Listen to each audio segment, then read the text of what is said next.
demanda de energía. Y bueno, yo como parte introductoria a este panel, y agradeciendo a mis panelistas, a Francisco, a Javier, a Marco y a Santiago, lo que podría decir es lo siguiente. En principio, bueno, tiempo atrás, bueno, aquí en el clúster de energía, ustedes saben que estoy en el clúster energético Nuevo León, realizamos un estudio, nos apoyó ahí el doctor Armando Llamas del TEC de Monterrey, y nosotros identificábamos efectivamente que los márgenes realmente de maniobra, incluso después de la pandemia, se habían reducido significativamente.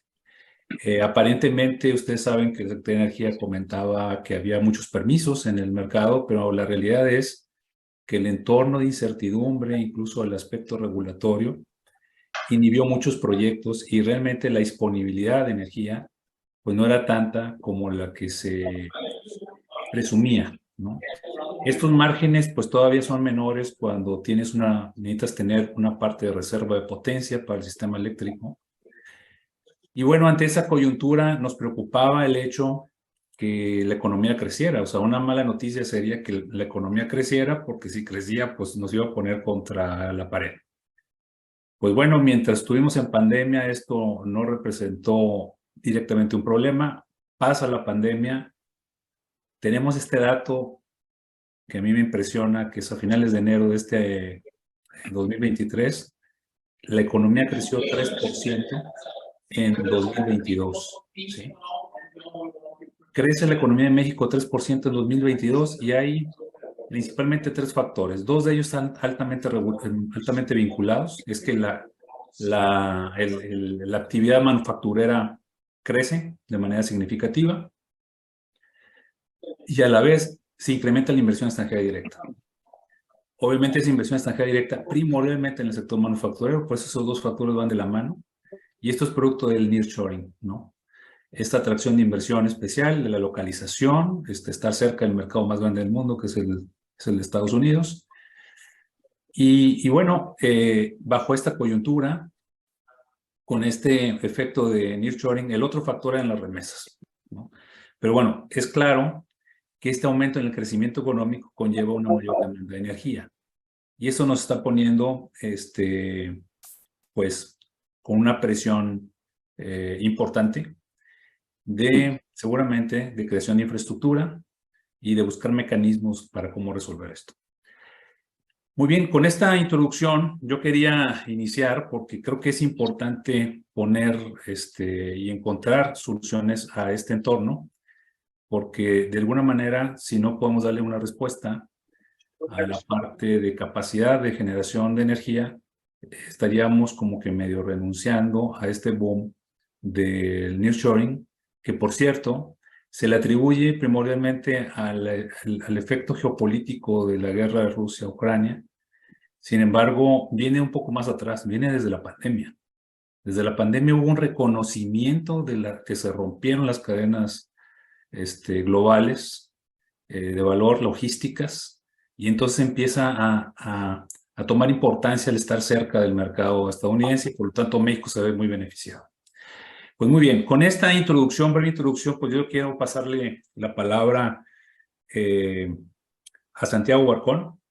Santiago, pues en principio, pues hay riesgos, ¿no? Hay riesgo de no atender esta creciente demanda energética. ¿Cuál es tu visión en este sentido?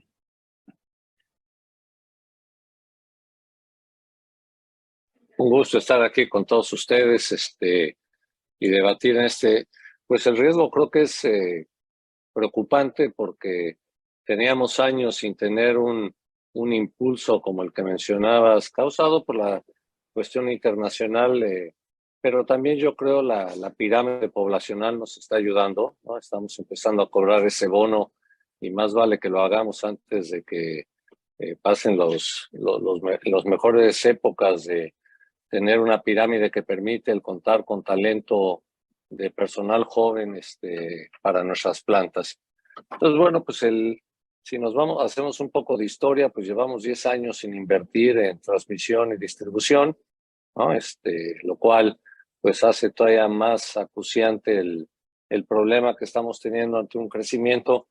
Y además, pues creo que las cifras de planeación a través del PRODECEN han sido muy conservadoras del programa de desarrollo del sector eléctrico nacional, han sido muy conservadoras, con lo cual pues estamos parafraseando o recordando la película en una tormenta perfecta. O sea, mientras más nos tardemos en reaccionar, bueno, pues va a haber oportunidades, se nos van a ir oportunidades, o pues no van a ser tan rentables para el país. ¿Por qué? Porque si para operar necesito una planta de emergencia operada con diésel, bueno, pues seguro la diferencia entre los salarios entre Estados Unidos y México, pues va a permitir pagar ese diésel y esa renta o esa compra de la planta de emergencia, pero al final es un dinero pues desperdiciado. Estoy aquí en Estados Unidos y bueno, pues ya Walmart está pagando $14 la hora y no consigue personal. Entonces esto nos da una idea de la presión que tienen los inversionistas, sobre todo estadounidenses, de buscar opciones más económicas para su producto.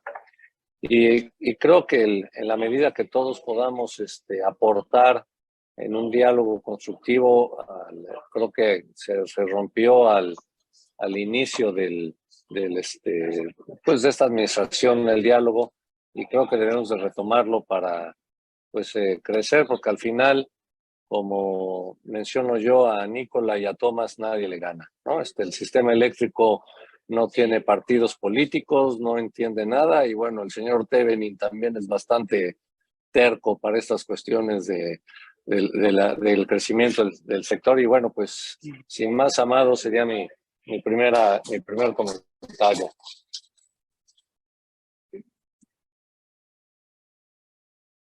Gracias, Santiago. Yo creo que en función de lo que comentas, toma una importancia importante, digamos, el podernos preparar ante este entorno. Y en ese sentido, le pregunto a Marco Cosillo. Marco, ¿cómo ves esta parte de la infraestructura energética? ¿Realmente la tenemos rezagada? ¿Qué es lo que nos está ocurriendo y cómo podemos hacer frente a este entorno? Muchas gracias, Amado, y bueno, qué gusto y agradecido con Neurón. Gusto estar con semejantes panelistas, Javier, Francisco, Santiago. La verdad es que un honor y un orgullo estar con ustedes.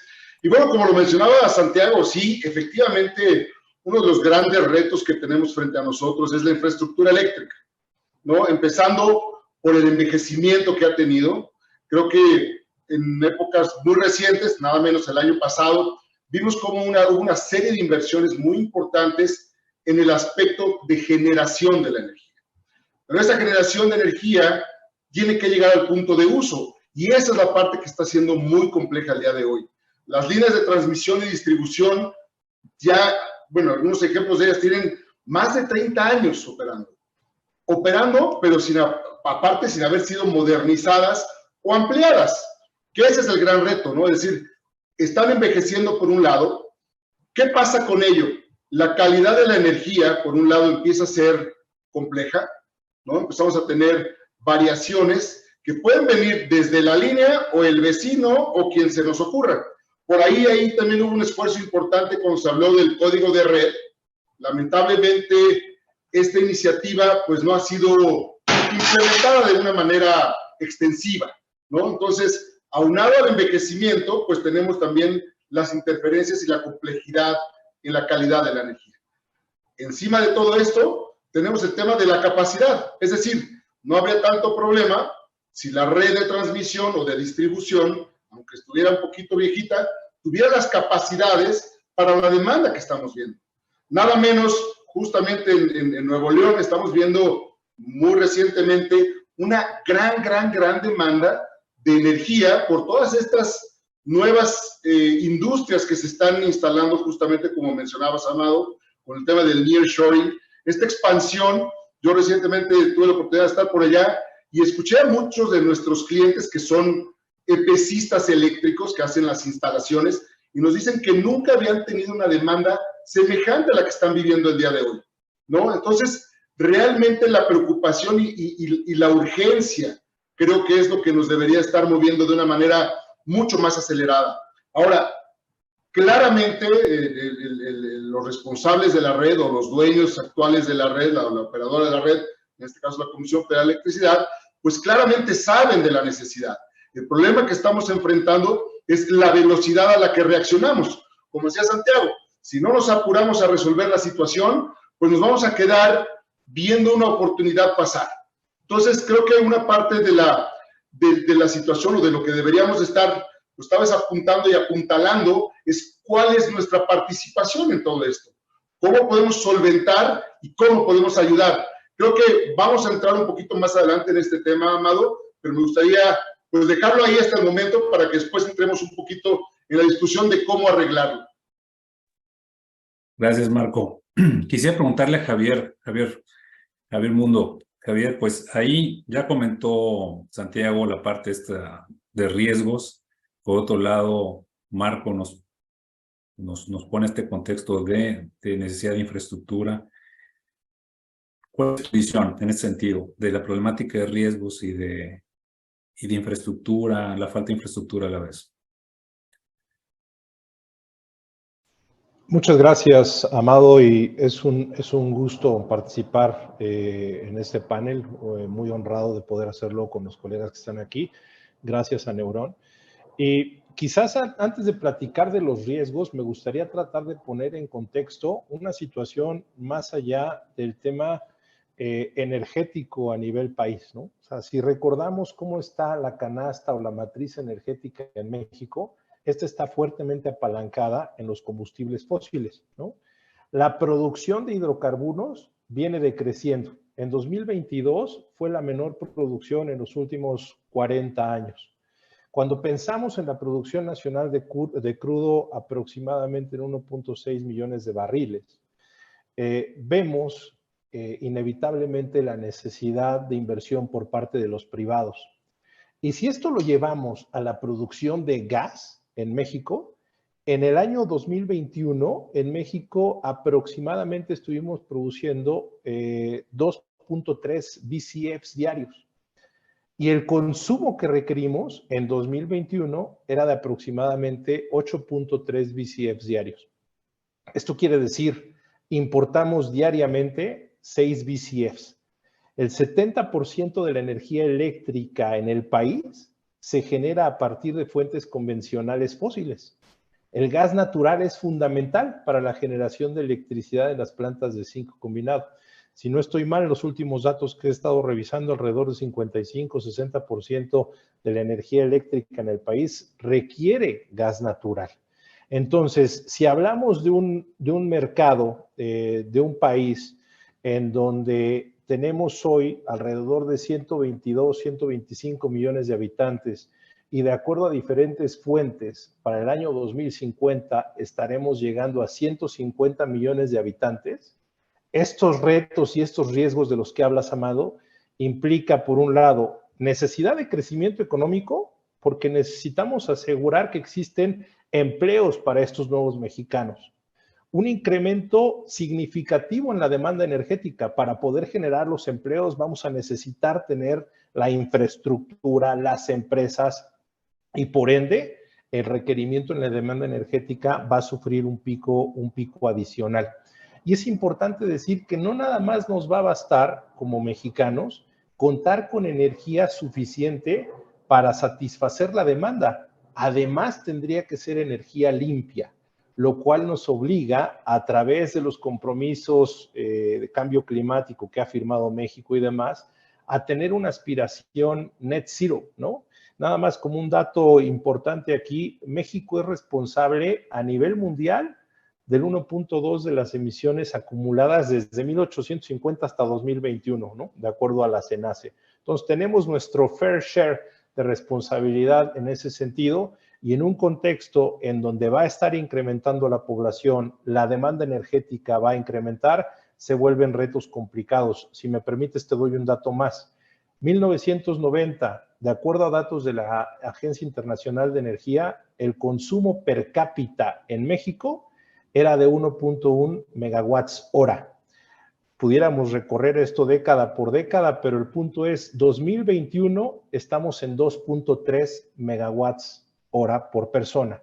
Esto es el doble de lo que teníamos hace 30 años, en 1990. Si consideramos que cada vez requerimos más energía eléctrica y cada vez vamos a hacer más, el tema de la infraestructura se vuelve fundamental. Muchas gracias, Javier. Pues qué bueno que te diste 10 yardas atrás y ahora pues, primero y 10 otra vez, ¿no? Regresamos, pero bien por poner el tema del gas en medio, ¿no? O sea, aquí es un elemento importantísimo en la matriz ahí energética. Y ahora pasando con Francisco González.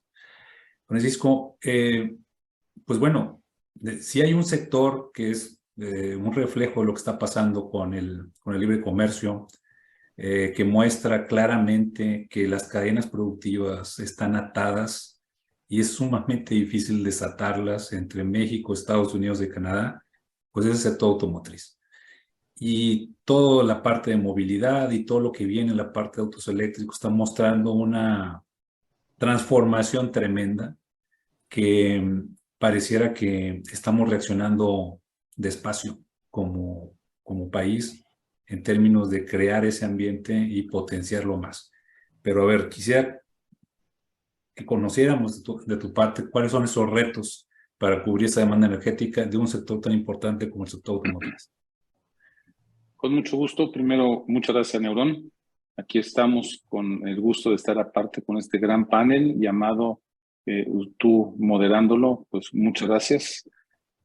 Les comento primero nada más algunas aclaraciones. El nearshoring viene desde hace muchos años. En los años del 2012 al 2018 llegaron 1,000 empresas japonesas, por ejemplo, por otras razones, Fukushima. El nearshoring está llegando desde la firma del tratado fundamentalmente por el cambio en la composición del valor regional.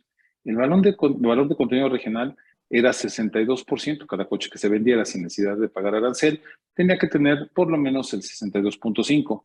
A partir de este año es 75%. Las empresas tienen que venir a vender, producir aquí para vender desde aquí a las armadoras. El otro factor claro que tenemos en nearshoring pues son las cadenas de suministro, pero también la misma sustentabilidad. La gente ya no admite que mandes algo desde China para ensamblarse en México cuando se puede producir en México. Dicen, y bueno, todo el combustorio, que ya no es combustorio, ¿verdad? Pero cualquier combustible, gas que se queme en el paso del Pacífico, pues como para qué. Dicho esto, pues es un crecimiento que tenemos, un continuo boom en este sector. Está planteando desafíos importantes para fabricantes y para empresas. Y obviamente estamos alineados con todo lo que son los objetivos de desarrollo sostenible acordados en la Agenda 2030 de la ONU. Pero para ser más específicos, ¿dónde nos está doliendo o dónde tenemos que revisar? Los tipos de recurso energético que requerimos en el sector autopartes, yo represento al sector autopartes, que es el principal generador de divisas del país.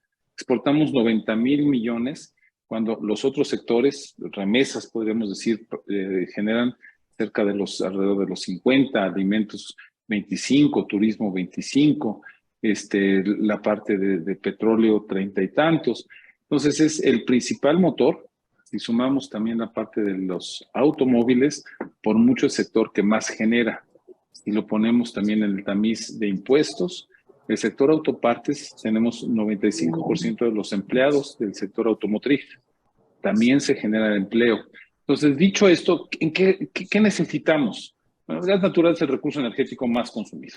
Representa el 44% del consumo total de energía industrial de la industria automotriz. De lo cual, esto es importante, se concentra en procesos de fabricación de plásticos el 26% del gas necesario. También tenemos otro más contaminante que es el carbón. Es otro del cual el 82% que se consume en procesos de producción de acero, fundamentalmente, y el 18% restante en lo que viene siendo como electricidad en la reducción de óxido de aluminio.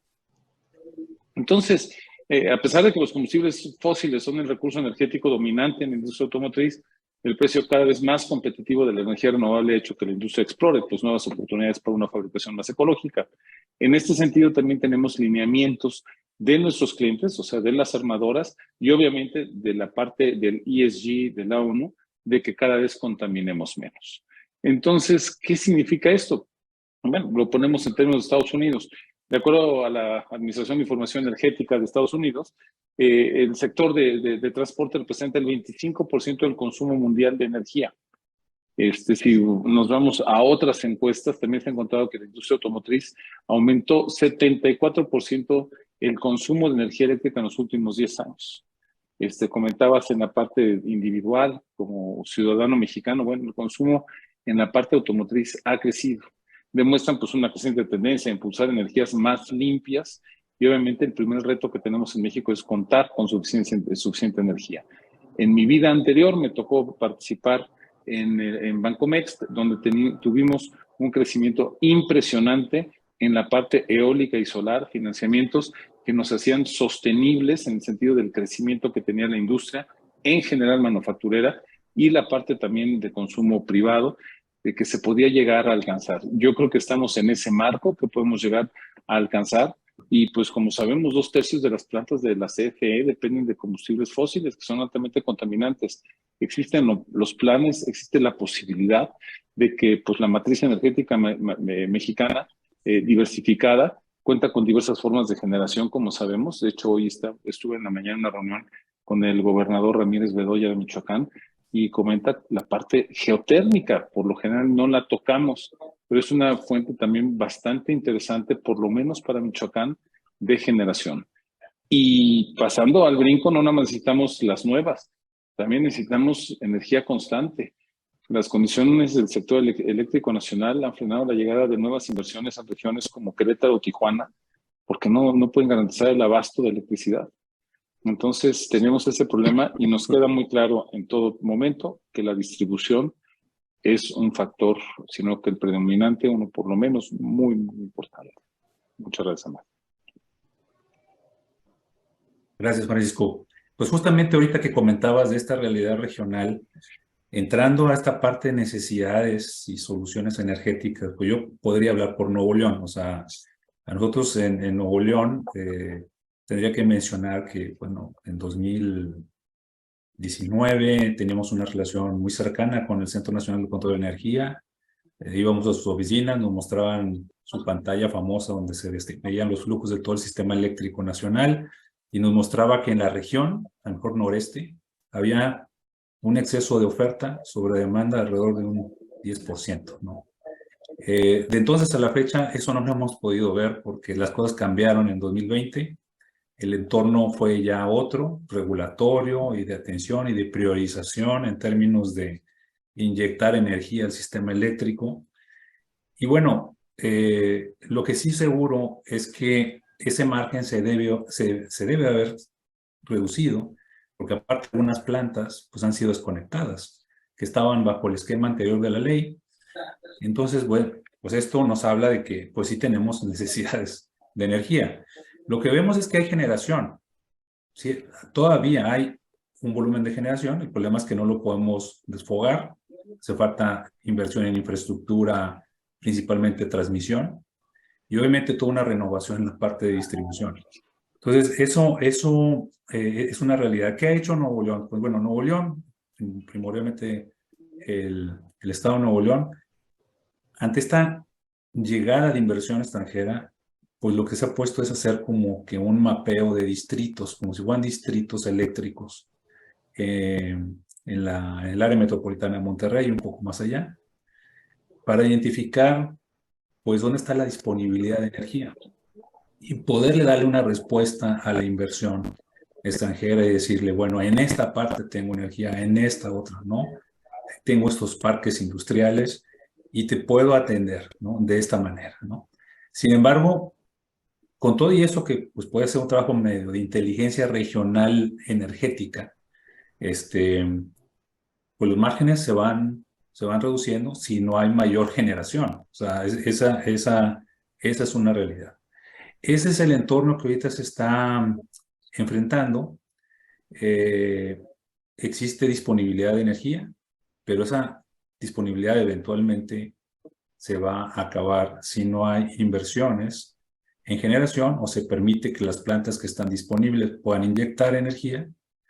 Y eso es lo que hoy en día se está percibiendo. Una inversión tan grande como la que tuvimos de Kia, pues va a ser complejo atenderla, como la que está ahorita viéndose en el caso de Tesla.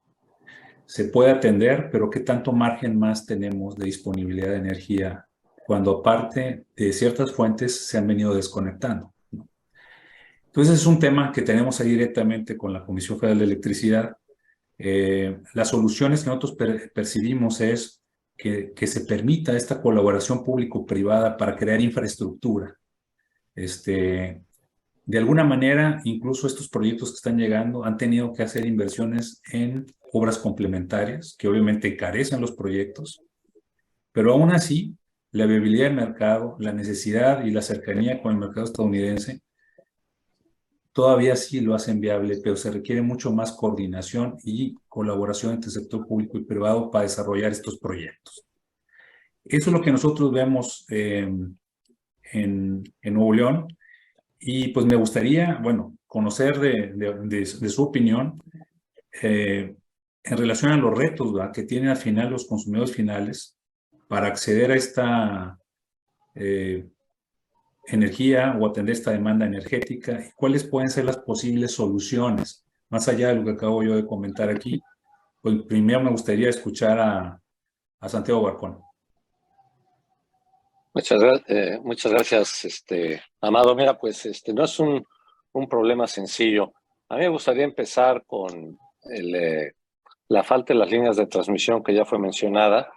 Pues no es, independientemente del reto de construirlas, está el social, porque al parecer se nos olvida que cualquier proyecto de infraestructura en el país, sea eléctrico, sea hidráulico, carretero, pues tarda una cantidad de tiempo pues descomunal por todos estos caciques, y en muchos casos pues pueden ser lógicas o justificables, pero no podemos pensar que una línea de transmisión la podemos hacer en 2 años porque se nos van a ir por lo menos un año más, ¿no? El segundo punto, ya lo mencionó Marco, es el cabal cumplimiento del código de red de los centros de carga. Siempre hay una queja de que no hay energía, pero bueno, el factor de potencia se mueve de un lado hacia el otro, ¿no? Los armónicos no se corrigen, con lo cual el sistema pues es bastante débil para absorber pues esta demanda tan creciente. Además del costo de la mala calidad de la energía, ¿no? En Estados Unidos, el Electric Power Research Institute da como cifra $188 mil millones la mala calidad en la tierra del tío Sam, y las empresas facturan cerca de 500 mil millones, lo cual les da una idea. Y eso es en Estados Unidos, ¿no?, de lo que nos cuesta como país o como en los sistemas la mala calidad de la energía. Pero lo interesante es que el 80% de las fallas son internas, ¿no? Entonces es muy fácil echarle la culpa al operador. En México CFE, bueno, en cada país será. Ese es un cambio. La otra es pues la electrónica de potencia. Creo que en la medida que podamos, pues si ya tienes la línea de transmisión de 400 kV, bueno, pues vuelve la de corriente directa de 400 kV y vas a ver cómo puedes sacar muchísima más potencia. Claro, no son inversiones menores, pero te ahorras todo el trámite, ¿no? Y además, inclusive las puedes hacer dobles, ¿no? Porque las líneas de corriente directa solo llevan 2 conductores, es cuestión de pues, ser creativo. El conductor pesa menos y a lo mejor puedes llevar 2 circuitos en lugar de un solo circuito. Creo que por ahí hay bastante por dónde hacer. Finalmente, creo que algo que se nos olvida, pues siempre le llamo yo la eterna olvidada, ¿no? La eficiencia energética. Seguimos siendo, pues, bastante malos nadie mide, ¿no? Y lo pongo muy, muy sencillo. Si vas a cualquier fábrica que tenga ISO 9001 y les preguntas si auditan a los proveedores, te van a decir que sí, y les piden los registros de calidad de la energía del CFE y la continuidad de suministro, pues nadie lo tiene. No llevan ni bitácoras, ¿no? Entonces se vuelve muy anecdótico todo este manejo, pues, de lo que es un buen sistema eléctrico. Y bueno, pues las renovables ya llegaron para quedarse, pero el sistema nacional yo no creo que pueda absorber muchas más renovables, corto del enfrentamiento y el utilizarlo como ariete no para destruir y no para construir, pues el sistema no puede más, y creo que lo hemos visto ya en Inglaterra, lo hemos visto en Alemania, lo hemos visto en España, pues toda esta sobreinversión, cuando no sopla el viento o no hay el sol, pues el sistema empieza a batallar, y pues como mencionaba Francisco, necesitamos continuidad, necesitamos una diversidad, ¿no? Necesitamos de todos los elementos. Y creo que Javier mencionó algo muy importante, que es el gas. A mí realmente no me preocupa tanto la dependencia de Estados Unidos. Lo que sí me quita a veces el sueño es la falta de almacenamiento, ¿no? Creo que la solución es más almacenamiento. Aquí pues no nos gusta el fracking, seguro tenemos gas para aventar para arriba si hiciéramos fracking, pero bueno, dado que no hay, por lo menos en esta administración, un apetito por el fracking, bueno, pues el almacenamiento creo que sería algo muy interesante, ¿no? Para explorar y que nos dé una enorme flexibilidad en la operación del sistema. Y creo que así como Francisco mencionaba que el nearshoring empezó en el 2000, pues yo creo que todos nuestros problemas del sector eléctrico empezaron en el 76, 82, cuando la Secretaría de Hacienda tomó el control de la planeación del sistema eléctrico nacional. Pues pon todo en Altamira y en Tuxpan, porque es el valor presente neto más económico. En lugar de ir construyendo plantas por todo el país, gasoductos, líneas de transmisión, lo que se hacía antes, ¿no? Lo que hacía antes CFE, la descabezaron, y luego pues también se otorgaron permisos de energías renovables que superan por mucho la capacidad del sistema, ¿no? No es cuestión de qué bueno que sean renovables, pero pues parques de 400, 500, ya sé que ahora están repitiendo en Puerto Peñasco probablemente el mismo error, por lo menos están haciendo líneas de transmisión, pero no hubo una planeación, pues yo diría ingenieril del sistema. Ya sé que lo que pido es mucho, pero deberían de juntarse los ingenieros sin abogados y sin jefes y decir esto es lo que tenemos que hacer, la hoja de ruta, pero que todo el mundo se comprometa a cumplirla. Sé que no me he portado tan bien para que la carta a Santa Claus o a los Reyes Magos me llegue, pero sí hay que empezar desde esa parte, ¿no? De quitarnos un poco toda esta cuestión de los paradigmas de que podemos seguir poniendo renovables y que el gobierno es malo y la iniciativa privada siempre es buena. Hay que encontrar punto común. Sería mi comentario, Amado. Gracias, Santiago. Bueno, pues la misma pregunta, Marco. ¿Cuál es tu opinión? Yo voto por Santiago. Si se puede.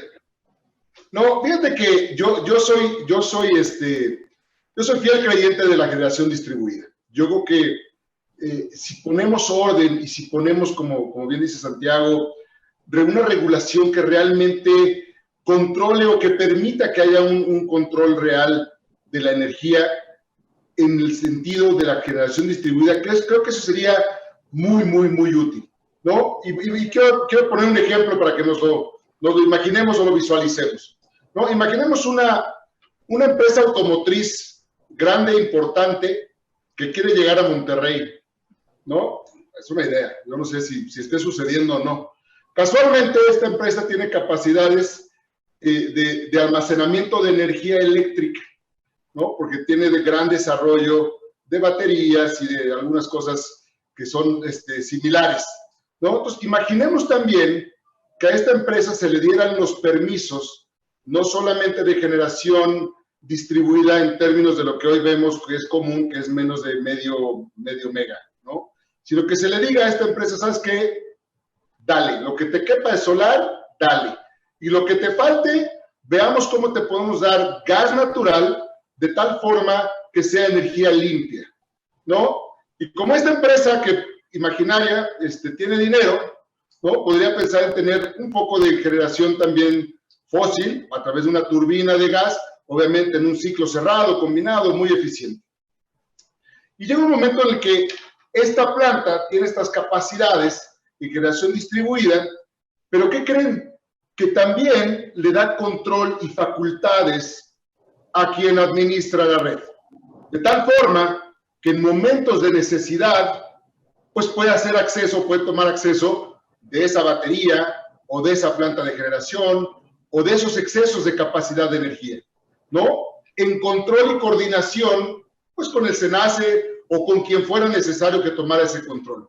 Creo que en ese orden y en esa forma, la generación distribuida sería muy, muy útil y aparte resolvería muchos de los problemas que tenemos, ¿no? Evidentemente, el tema del código de red es una cuestión fundamental porque si bien es cierto, todos somos consumidores de la red, pues también es cierto que todos le causamos afectaciones, ¿no? Y en la medida que hemos visto la evolución del cómo se está interactuando con la energía, ya no es solamente unidireccional, ya va en muchos sentidos, y obviamente la necesidad de tener, pues, esta digitalización, vamos a llamarle, de la energía, esta comprensión y velocidad de reacción, pues es una necesidad que claramente va a seguir incrementando, ¿no? Lo que necesitamos es coordinarnos y ponernos de acuerdo para decir, estoy de acuerdo, yo sé que yo genero una afectación en la red, ¿cómo lo arreglo? ¿Y cómo me aseguro de que mis recursos pudieran no afectar, sino sumar y ayudar,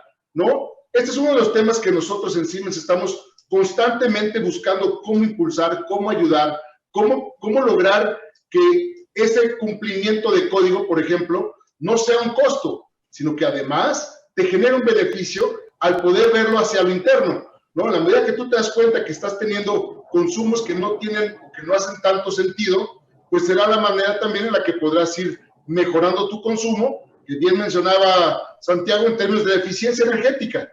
No hay, bueno, cada kilowatt ahorrado es un kilowatt que no es necesario generar, ni transmitir, ni distribuir, ¿no? Entonces tiene todas las ventajas. Entonces sí creo que esta combinación entre la generación distribuida y la eficiencia energética claramente tiene muchos beneficios porque, entre otros, el económico es uno de ellos, la sustentabilidad es otro, la calidad de la energía es otro. Entonces, realmente tiene muchos beneficios asociados. Nosotros en Siemens no solamente ayudamos a que esto técnicamente sea posible, sino que también ofrecemos métodos de financiamiento para que lo podamos hacer realidad. Gracias, Marco. Pues ahora sí, Javier, continuando con la misma pregunta, estos retos de los consumidores para acceder a esta demanda de energía, demanda energética.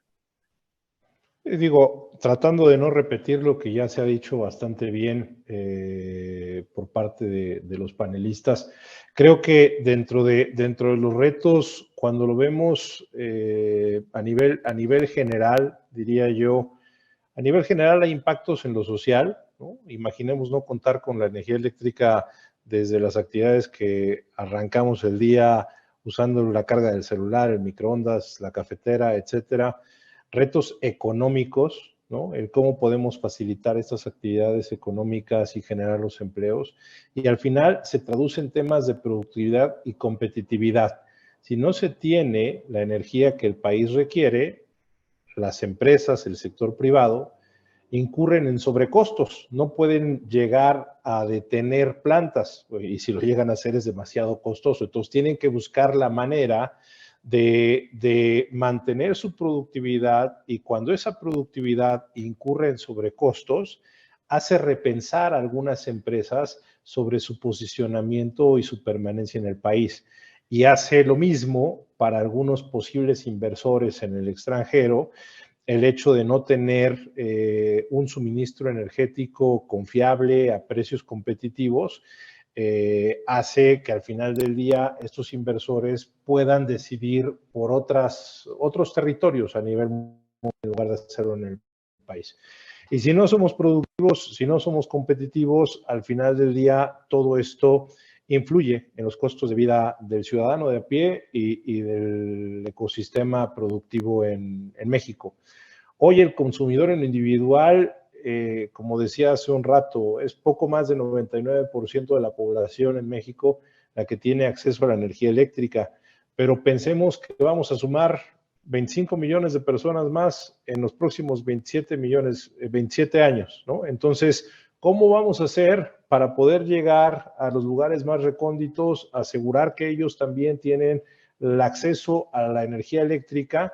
Y un tema que sería muy deseable al nivel del consumidor individual, como sucede en otros países, que él, y a lo mejor estoy soñando igual, pidiendo la canta a Santa Claus y a los Reyes y tampoco me he portado tan bien, en donde el consumidor final pueda tener el poder de decisión sobre a quién le va a comprar la energía eléctrica que éste recibe, ¿no?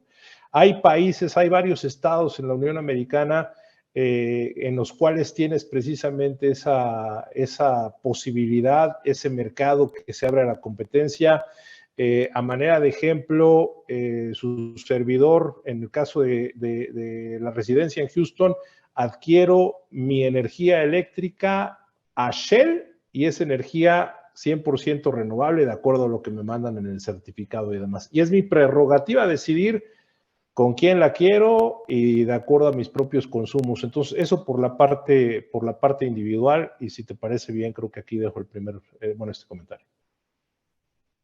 Gracias, Javier. Pues yo creo que, bueno, el tema como que está abordado. Yo quisiera como quiera pedirle a Francisco si nos quiere dar una aportación en este sentido, pero también movernos en un aspecto que es que no solamente basta tener energía, sino que necesitamos que esa energía sea limpia, ¿no? Al menos el entorno global en el cual está buena parte del sector automotriz, más bien todo el sector automotriz está en un entorno global. Pues las demandas son otras, ¿no? Entonces, en ese sentido, Francisco, no sé si te quieres comentar algo sobre lo que pueden hacer los consumidores finales para acceder a energía, pero aparte enfocándolo pues a este reto de atención global, ¿no? Que tiene el sector automotriz.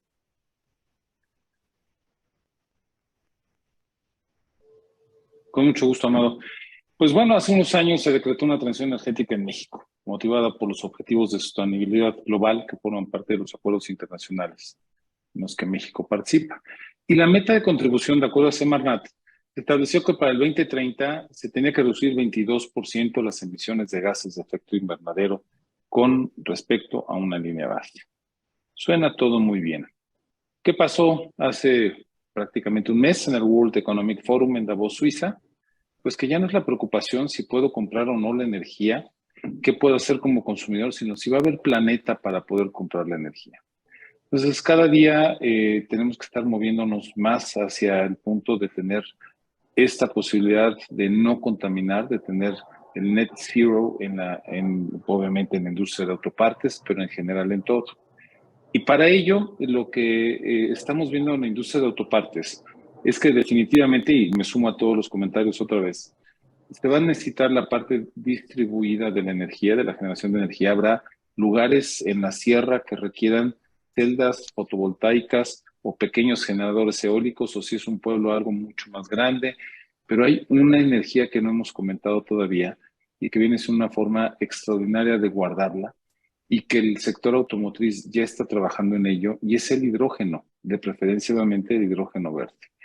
Esta situación, me subí hace 3 meses a Tokio, en Tokio, a un auto que circulaba con hidrógeno que se recargaba.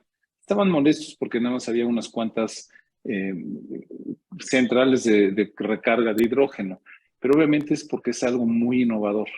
Yo creo que el hidrógeno en algún momento se podrá transportar como el gas, se transporta en gasoductos, habrá que hacer las adecuaciones necesarias, podrá generar y con cero contaminación, porque si hoy tomamos en cuenta lo que contamina, pues según por ejemplo la Agencia de Protección Ambiental de Estados Unidos, cada vehículo de pasajeros emite cerca de 4.6 toneladas métricas de dióxido de carbono por año. Y pues si en México decimos que tenemos casi 55 millones de unidades, pues la cantidad de contaminantes al aire es brutal. Entonces, cuando podamos hacer esta transición, y para el hidrógeno verde, yo recuerdo que GIZ, la agencia alemana, ha estado trabajando ya con el Estado de Nuevo León, ha estado viendo qué se puede hacer. Hay empresarios de Monterrey que ya están viendo cómo instalar pequeñas capacidades. Obviamente en este momento está en desarrollo, pero ya existe. O sea, no es algo que sea algo para pensarlo en 30 años. Hoy, bueno, hace unos meses les decía, me subí al Mirai de Toyota y funciona. Y la idea es que ya la reducción o eliminación de las emisiones. Sí hay que hacer, obviamente, soluciones híbridas. No puedes transportar el hidrógeno a la sierra, pero para eso tienes otras opciones como eólica, solar, y no olvidemos la geotérmica, donde México tiene el segundo lugar mundial. O sea, hay cada vez más, la del mar también, hay opciones distintas. ¿Y qué necesitamos en la industria automotriz? Precisamente diversificar, tener posibilidades y poder distribuir. Si alguien está generando en el lugar 1, transportarlo al lugar 2 y no necesariamente mover la industria al lugar 1, que es donde se genera. Caso concreto de Nuevo León, yo creo que tiene muchas ventajas y si por el momento no diera alguna de las situaciones, pues transportar la energía, poderla distribuir ahí, aunque por la parte del hidrógeno verde me queda claro que van bastante adelantados. Entonces, ¿qué necesitamos? ¿Qué podemos ver como requerimientos verdes? Pues también el otro es que las las estaciones de carga de los automóviles sean con energía limpia, pues si no, a final de cuentas, por más motor y más inversión que haya hecho yo consumidor en un automóvil de 0 emisiones, pues sí, 0 emisiones en ese punto, pero si la generación de la energía es con emisiones, no sirve de nada. Entonces, estamos de acuerdo con todo lo dicho anteriormente y sumo esta situación del poder acumular energía en alguna forma, como viene siendo el hidrógeno verde. Muchas gracias, Francisco. Pues creo que el panel lo hemos redondeado con los diferentes temas. No sé si tengamos preguntas del auditorio. Ahí sí nos pueden apoyar. Sí, Armando, tenemos una pregunta del auditorio para quien guste Bien. contestarla. ¿Sobre qué tecnologías son las que ustedes recomiendan para justamente hacer real la descarbonización?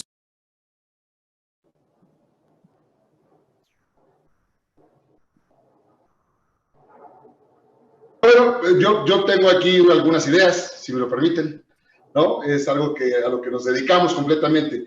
Claramente la descarbonización, como ya lo mencionamos un poquito, depende mucho de la eficiencia energética. Cuando hablamos de eficiencia energética, una parte fundamental es la medición hacia lo interno, ¿no? Entonces vamos a empezar por siempre decir, oye, hay que medir qué es lo que tenemos. Yo creo que podemos hablar de algunas fases, ¿no? Primero que nada hay que reducir y hacer eficiente nuestro consumo y nuestra utilización de energía. Ejemplos muy sencillos, la iluminación que utilizamos en nuestras instalaciones. Otro ejemplo ya no tan sencillo, pero que es de mucho impacto, es cómo estamos funcionando con el aire acondicionado. Para este tipo de utilizaciones, nosotros, evidentemente, una de las funciones que hacemos, tenemos nuestro equipo que le llamamos el Building Management System, donde tú puedes tener toda la medición de todos los equipos que tienes, todas las entradas y todas las salidas que tengas en tu instalación, en tu planta, en tu fábrica, en tu edificio, pueden ser medidas y controladas desde ese punto. Otra parte fundamental es la tecnología que nosotros utilizamos para hacer eficiente el aire acondicionado. Nosotros hacemos una serie de mediciones y con una tecnología que le llamamos Demand Flow, aseguramos que tengas eficiencia también en ese sentido. Otro de los temas que nosotros también aportamos y trabajamos mucho es lo que llamamos la parte de los microgrids, vamos a llamarle, que es un cerebro para entender de dónde puedes utilizar la energía. Nosotros no ofrecemos, pero sí tenemos una asociación con una empresa para hacer baterías de industriales, evidentemente, pero también tenemos la tecnología para hacer la instalación. Entonces, todos estos procesos, yo creo que, pues yo lo mencionaría, que son fases de evolución o de madurez en el sentido de la eficiencia energética y de la sustentabilidad. Como breve comercial, y lo aprovecho, nosotros en Siemens para el 2030 estamos comprometidos a hacer 0 emisiones, carbono neutrales. Y ese mismo compromiso pues nos lleva a hacerlo en nuestras propias fábricas. Aquí en México ya tenemos tanto en Monterrey como en Valvanera, Querétaro, como en Guadalajara, pues nuestra parte de eficiencia energética, que lo compartimos y lo hacemos. O sea, nosotros vamos a las plantas a hacer toda la evaluación y determinamos dónde y cómo podemos hacer qué cambios tecnológicos. Y una vez que hacemos esa parte eficiente, pues también aportamos y ayudamos a tener, pues en la medida de lo posible, un parque fotovoltaico local o alguna otra medida de generación que pueda ser evidentemente sustentable y limpia para que este transcurrir o este proceso vaya avanzando. Una de las tecnologías que también tenemos son los cargadores de autos eléctricos, que como bien mencionan es un tema que hace falta impulsar muy fuerte, ¿no? Yo soy personalmente usuario de auto eléctrico y sí batallo un poco, ¿no? Buscando dónde cargar, pero evidentemente en mi oficina y en la casa de todos ustedes, pues tengo la posibilidad de hacerlo y especialmente, pues es donde buscamos utilizar también estas energías verdes, ¿no? Va a ser muy importante que impulsemos todos en ese sentido. Me gustó mucho los comentarios de Francisco sobre cómo hacemos que todo esto sea sustentable, ¿no? Y en Siemens hablamos de tecnología con propósito. Esa es nuestra finalidad. Gracias, Marco. Bueno, si les parece, estamos, yo creo que ya sobre tiempo, pero tenemos una pregunta del auditorio, quisiera compartírsela, me parece que va al punto, directa. Si mi cliente quiere un compromiso de utilización de energía limpia, aunque tenga un PPA, no puedo otorgar el compromiso porque se mezcla en el camino con generación diversa, incluido la quema de combustóleo. ¿Cuándo me puedo comprometer a utilizar energía limpia en México? Santiago. Pues depende del PPA que tengas, ¿no? O sea, si el PPA especifica que es energía verde, pues energía limpia, pues te tiene que mostrar que te está vendiendo la energía que es. Por supuesto que el electrón que te llega no es el que salió de la planta eólica o de la planta fotovoltaica o de la geotérmica, pero creo que es importante esta visión de pues que sí se puede. A mí solamente me gustaría hacer un comentario que desde el 2000, desde que vino la reforma energética, creo que tenemos que trepar a todo el país a esto, ¿no?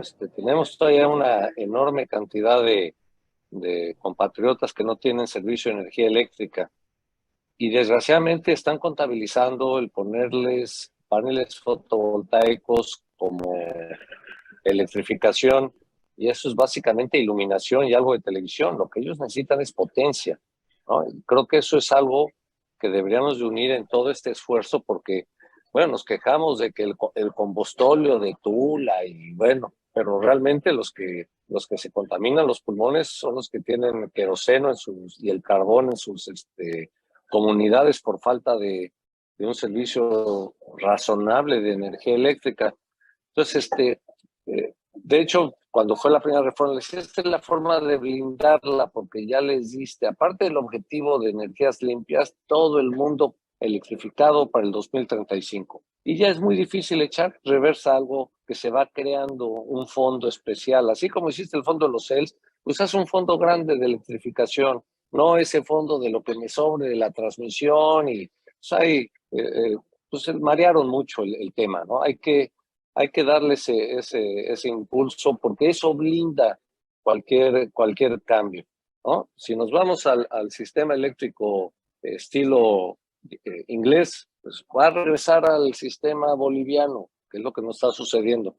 Entonces tenemos que planear un poco más a largo plazo, desde mi punto de vista. Gracias, Santiago. Gracias, Santiago. Bueno, pues tenemos otra pregunta más. Si gustan, vemos esta pregunta y luego entramos ya a una sesión de conclusiones donde cada panelista pueda dar una conclusión final. La pregunta es, ¿qué rol tiene el hidrógeno en la movilidad sustentable? Creo que ya algo de esto comentó Francisco. No sé si alguien quiera ahondar un poco más. Pues si quieres comento, realmente en este momento es un solo vehículo ligero que está funcionando, que es el Mirai Toyota, literalmente solo en California y en Tokio. Pero la movilidad no nada más es de autos ligeros. El año pasado, en el mes de septiembre, se llevó a cabo la IAA, que es la feria más grande de movilidad de vehículos pesados. Y les puedo comentar que hay cerca de 3,000 expositores, el número está en internet, son muchos pabellones, pero sí les puedo decir que, no sé si el 3,000 sea el correcto, pero sí les puedo decir que solo 2 o 3 estaban basados en movilidad a base de baterías de litio. Todo lo demás era hidrógeno. todos los automóviles, todas las marcas de todo el mundo, la exposición más grande del mundo de electromovilidad, de autos, de vehículos pesados, todos estaban en hidrógeno. El tiempo para tener listo un vehículo para la venta es desde este año a los siguientes 5, depende de la armadora, pero inclusive empresas como Ford Europa ya están listos para meter hidrógeno, nada más que no es hidrógeno verde todavía, es hidrógeno gris. Pero ya están, ya no había vehículos que no fueran de hidrógeno en esa feria, vehículos pesados. Gracias, Francisco. ¿Algún otro comentario? No. Perfecto. Pues bueno, si les parece, bueno, yo le pediría a mi equipo si tenemos tiempo para una ronda de conclusiones. Bueno, si no tenemos el tiempo, lo tomamos, Franco. Bien, si les parece, pues voy a empezar con Santiago. Santiago.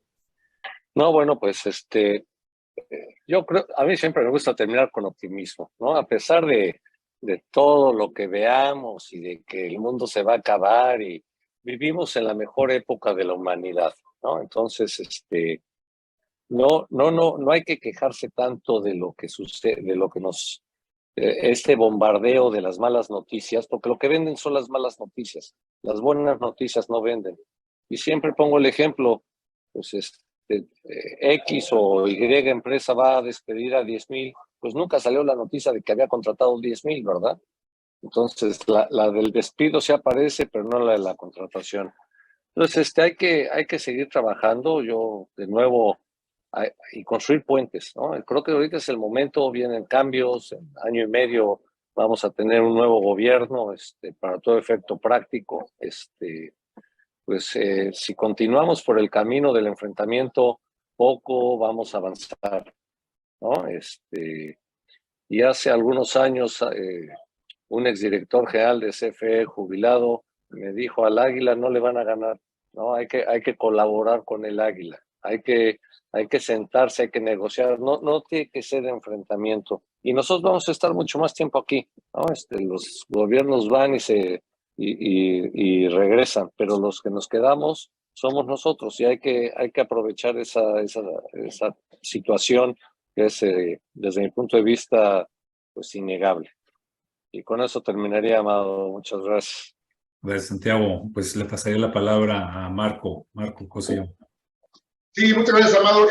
Coincido con esto, ¿no? La idea de que podemos hacer algo, ¿no? La idea de que nosotros como Siemens somos un aliado tecnológico para solventar estos retos que tenemos frente a nosotros. Tenemos más de 125 años trabajando en México y estamos buscando los próximos 125. Entonces, vamos a resolverlo a través de tecnología, pero claramente una parte fundamental es que cada uno de nosotros sepamos cuál es nuestra función, cómo podemos aportar y qué es lo que tenemos que hacer. Entonces, me uno completamente a la idea de ser optimistas, me uno completamente a la idea de que seamos sustentables, y creo que en breve estaremos viendo cómo vamos a ir mejorando todas estas situaciones. Muchísimas gracias.